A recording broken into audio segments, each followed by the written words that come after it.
Fala, minha rapaziada, e aí, tudo certo? Hoje estamos aqui, como prometido, para falar sobre o resumo dos jogos de volta dos brasileiros da Conmebol Sul-Americana e da Libertadores que aconteceram essa semana. Vamos lá, vem comigo. Vamos começar com a nossa querida Sul-Americana, que tivemos nessa terça-feira São Paulo e Bolívar. O São Paulo, ele fez um primeiro jogo contra a equipe do Bolívar, né, de 1-1. Como falei anteriormente, São Paulo estava meio perdido lá na Bolívia. E volta com uma estratégia diferente para esse segundo jogo. Volta mais intensidade, volta mais buscando, em vez de ficar muito preso nas laterais, ele se solta mais pelas laterais e busca a oficialidade que aconteceu, né, o gol, né, o primeiro tempo terminou em 1-0 com o gol de Luciano, tá? O Luciano é esse jogador aqui, tá? Vocês estão vendo a foto. Mas o jogo terminou, o final do jogo terminou em 3-1. Com gols de quem, João? Com gols de Jonathan Caleri e Sabino. Marcou para a equipe, né, da Bolívia o jogador Daime Aspirilla, tá? Não encontrei fotos dele, infelizmente. Só encontrei fotos com a camisa do antigo clube, Portland Timbers. Com a do Bolívar ainda não encontrei, mas é ele que marcou o único gol do Bolívar e terminou o agregado em 4 para o São Paulo, 2 para o Bolívar. Já na quarta-feira tivemos esse joguinho aqui. Red Bull Bragantino, Atlético Mineiro, mas dessa vez Atlético Mineiro e Red Bull Bragantino, sendo um jogo aqui em BH, no Mineiro, acho que foi no MRV. Vamos lá. O segundo jogo já do Atlético e do Bragantino foi mais equilibrado. As duas equipes queriam buscar a classificação, mas as duas equipes só chutava chance perigosa, Não era um jogo muito de posse, né? Não era um jogo muito de posse. E aí, o primeiro tempo terminou em 1-0 para a equipe do Galo. Mas o final da partida terminou em 2-2. 2 para o Atlético, 2 para o Bragantino. Os autores do gol foram Michael, para a equipe do Atlético Mineiro, e Thomas Coelho, que marcou no jogo passado. E para o Bragantino, Eric Ramírez e Eduardo Sacha marcaram. Porque esse jogo, cara, foi, como eu falei, foi um jogo mais de chances perigosas do que posse. Já o agregado desse jogo terminou em 3 para a equipe do Atlético Mineiro, 2 para a equipe do Red Bull Bragantino, Galo classificado para as quartas finais. E para fechar a quinta-feira, para fechar a Sul-Americana, tivemos Macará e Santos. Vamos lá. O Santos foi para Equador com resultado de 2-1 aqui na Vila. O Santos, ele segurou bem. O Macará criou algumas chances, mas principalmente no segundo tempo, poucas no primeiro. E o Santos também criou chances, só que era para fora, eram chances teve uma coleta na trave, mas foi um jogo muito mais equilibrado porque o Santos queria segurar o placar. Terminou 0-0, já no agregado terminou 1 para o Macará, 2 para o Santos.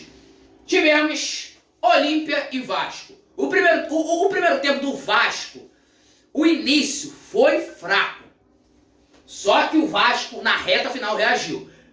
O Pedro Emanuel mudou a filosofia desse time, para falar a verdade. Mudou e muito a filosofia. O Pedro Emanuel, ele consegue extrair muito esses jogadores e superar. O Thiago Mendes voltou a jogar bola. O DVD, que estava meio apagado, o Spinelli, começaram a voltar a jogar bem. E o Vasco não virava uma partida desde maio. Estamos quase em setembro. O Vasco não virava uma partida desde o início de maio de 2026. E conseguiu virar. Os autores do gol no primeiro tempo foram Esteban Nartruz para a Olímpia e Thiago Mendes e DVD. Tá? O Thiago Mendes, vou mostrar para vocês de novo. O Thiago Mendes e o DVD marcou para a equipe do Vasco. Mas o jogo final terminou 1 para o Vasco, 1 para o Olímpia e 4 para o Vasco. Desculpa o erro. Mas o Vasco, ele, cara, não desistiu. Mesmo assim, mesmo com o placar de 2-1, que era garantir a classificação, como queria fazer mais. Pedro Emanuel, que foi muito criticado na sua chegada por ter mais derrotas do que jogos, do que vitórias, conseguiu. Com o Vasco conseguiu evoluir. Ele conseguiu evoluir e o time também melhorou bastante. Vamos ver quanto vai durar isso. Tomara que dure 2 anos, 1 ano, porque o Vasco merece uma permanência, não toda hora troca de treinadores.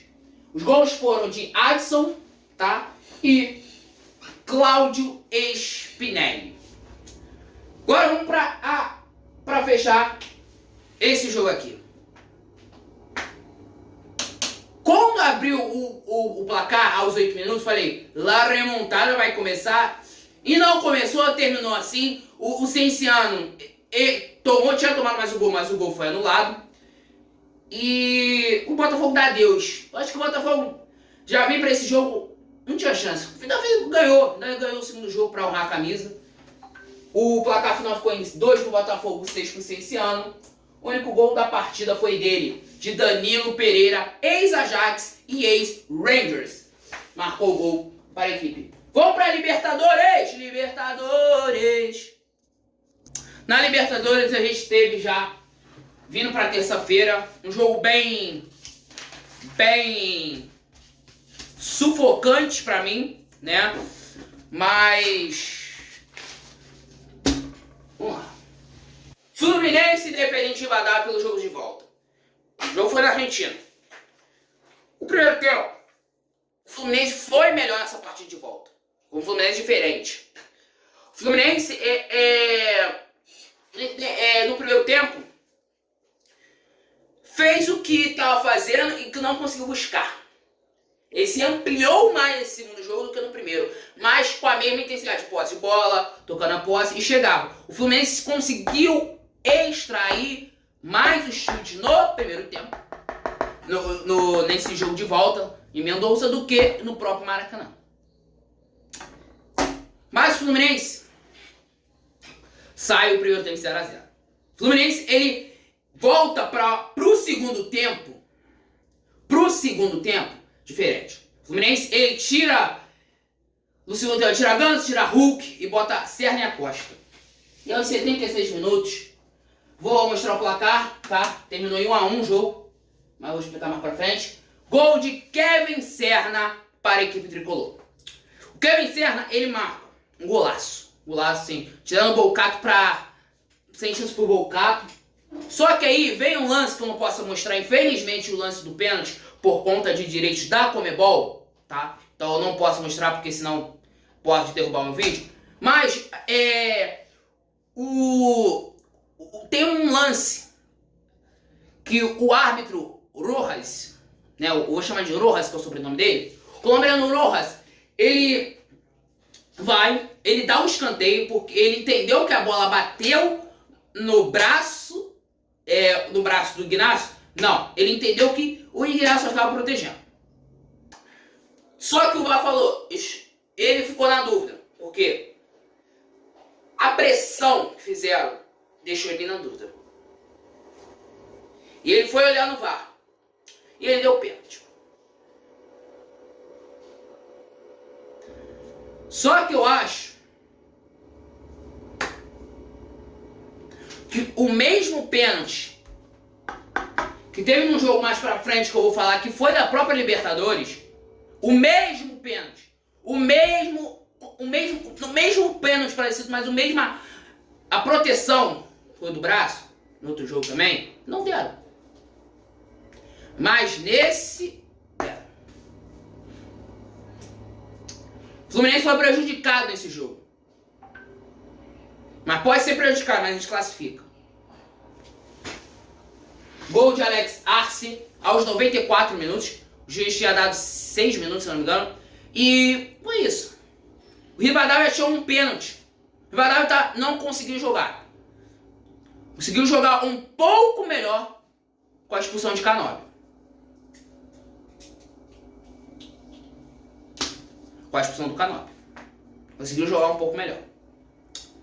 E aí nos pênaltis, Fábio salva as defesas. E ele salva... Cara, que defesa linda que foi a última. Ele defendeu com a pontinha do dedo as defesas de Florentino e a Rodrigo Atencio.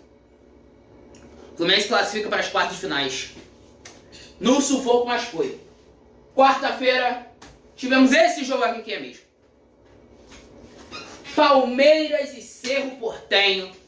O jogo terminou em 1 a 0 e o primeiro tempo também. Vamos lá. Palmeiras, ele não teve... O Palmeiras queria ganhar. Queria muito ganhar. Palmeiras criou chance perigosa no início para a metade. Do primeiro e no segundo na metade. Deu uma descida pro final do primeiro tempo. Deu uma descida.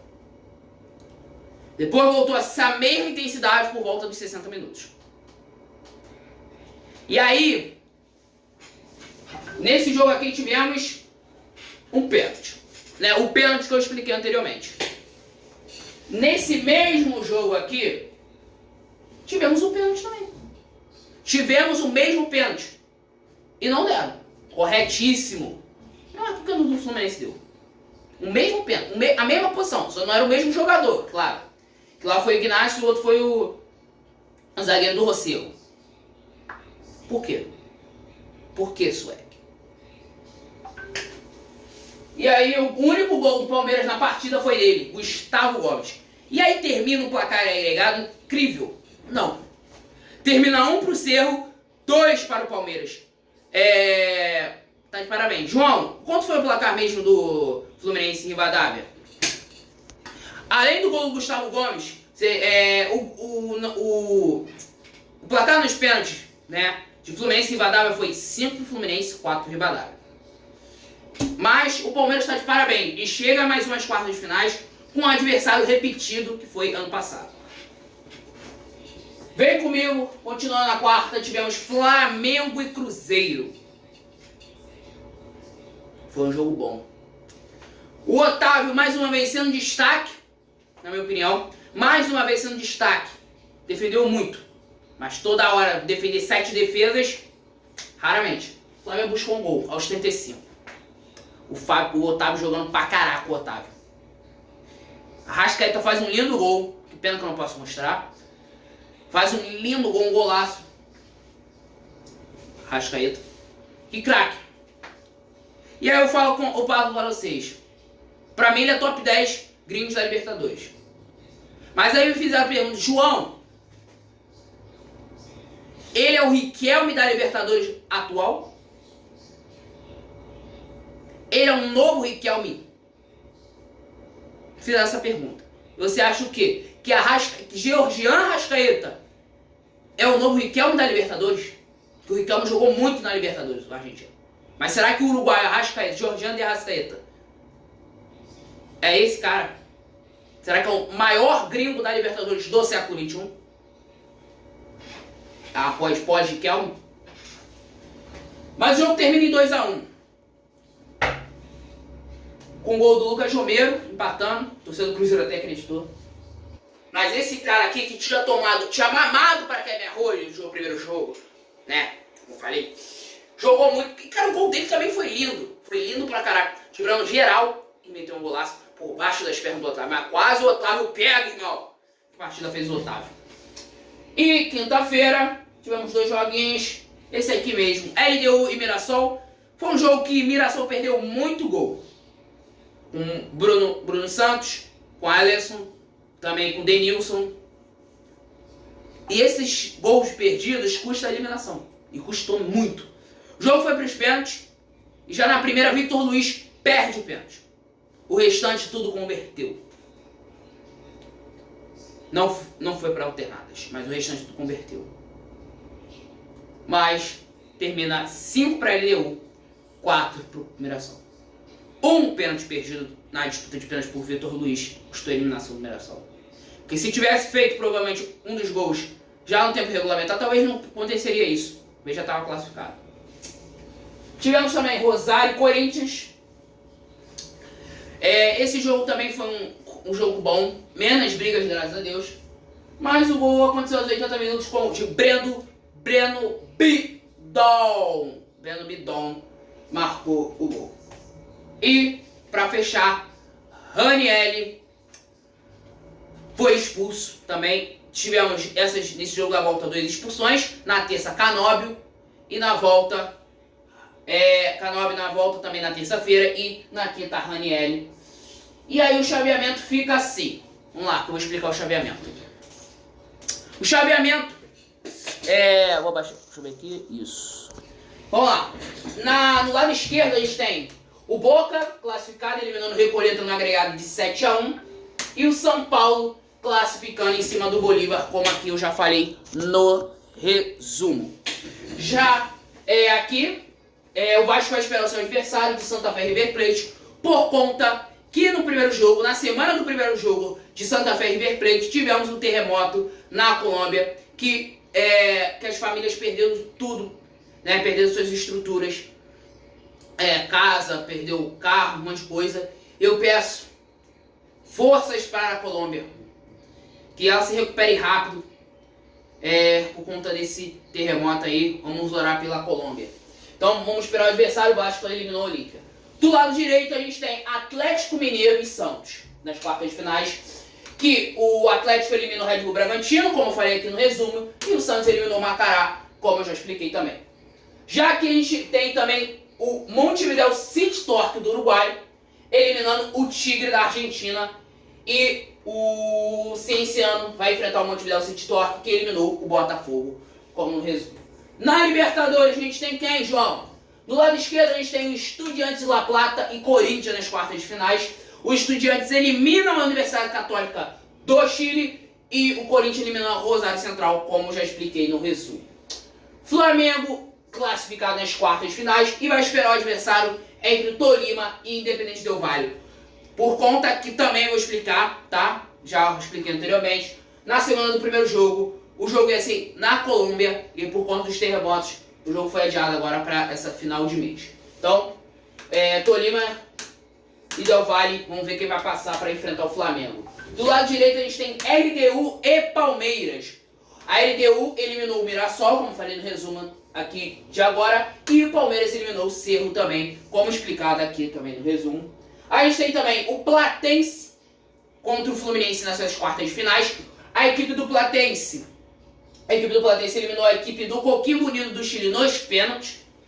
E o Fluminense elimina o Independente Rivadavia nas oitavas de finais, como eu falei anteriormente aqui no resumo, e vai enfrentar o Platense.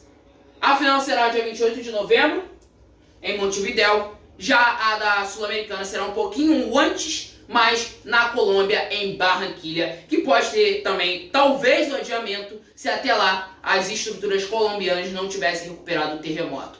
Mas, por enquanto, está mantido. Montevidéu e Barranquilha. Valeu, galera. Um forte abraço e até, para esse resumo, até as quartas de finais. Vamos lá!